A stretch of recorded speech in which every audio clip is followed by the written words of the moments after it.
पिछले अध्याय का संक्षिप्त सार।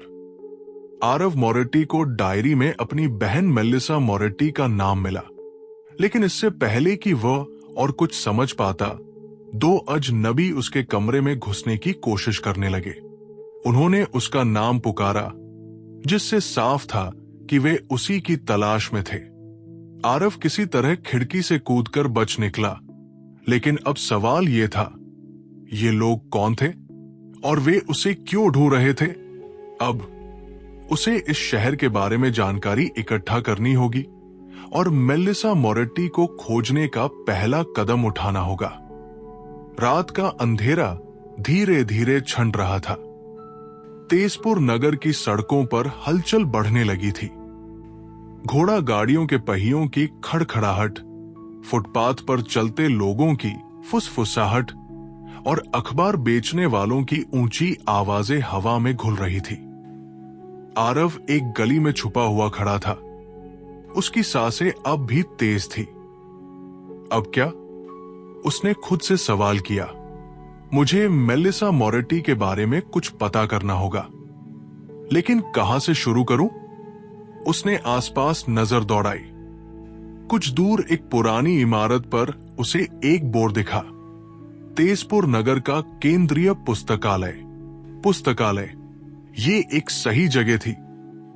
वहां शहर के पुराने रिकॉर्ड्स हो सकते थे, या शायद कोई अखबार जिसमें मोरेटी परिवार का जिक्र हो। आरव जल्दी से अपनी टोपी को थोड़ा नीचे खींचता हुआ भीड़ में खो जाने की कोशिश करने लगा। पुस्तकालय में खोज। पुस्तकालय के अंदर हल्की मध्यम रोशनी थी। पुरानी लकड़ी की अलमारियां किताबों से भरी थी और एक कोने में अखबारों के पुराने संस्करण रखे हुए थे। आरव ने चारों ओर देखा और अखबारों का एक बंडल उठाया। मोरेटी, उसने पन्ने पलटते हुए बुदबुदाया। कई मिनटों तक खोजने के बाद उसकी आंखें एक नाम पर ठहर गई। मेलिसा मोरेटी, अचानक गुमशुदा, कोई सुराग नहीं। आरव के दिल की धड़कन तेज हो गई। उसने पूरा लेख पढ़ा। तेजपुर नगर के निवासी मेलिसा मोरेटी 2 हफ्ते पहले अचानक लापता हो गई।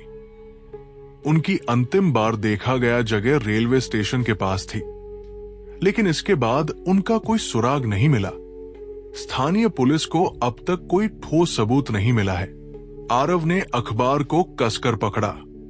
2 हफ्ते पहले तो मेलिसा इस समय तक जिंदा थी, लेकिन अब वो कहां थी?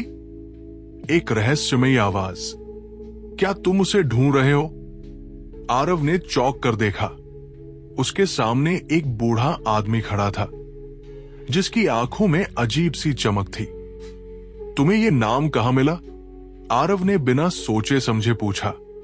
बूढ़ा आदमी हल्का सा मुस्कुराया। मैं बहुत कुछ जानता हूं लड़के, लेकिन सही जानकारी की कीमत होती है। आरव ने तुरंत जेबें टटोली, लेकिन उसके पास कोई पैसे नहीं थे।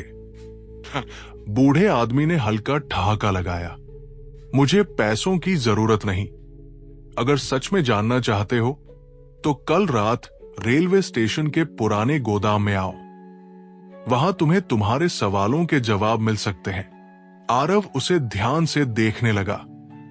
क्या इस आदमी पर भरोसा किया जा सकता है? लेकिन उसके पास और कोई सुराग नहीं था। ठीक है, आरव ने धीरे से कहा। बूढ़े आदमी ने सिर हिलाया और धीमे कदमों से पुस्तकालय से बाहर चला गया। आरव ने अखबार को मोड़ा और एक लंबी सांस ली। रेलवे स्टेशन का पुराना गोदाम। कल रात। लेकिन उसे नहीं पता था कि वहां जाना सिर्फ एक शुरुआत थी और उससे बड़ा खतरा उसके इंतजार में था। सपनों के परे भी है एक नई दिशा।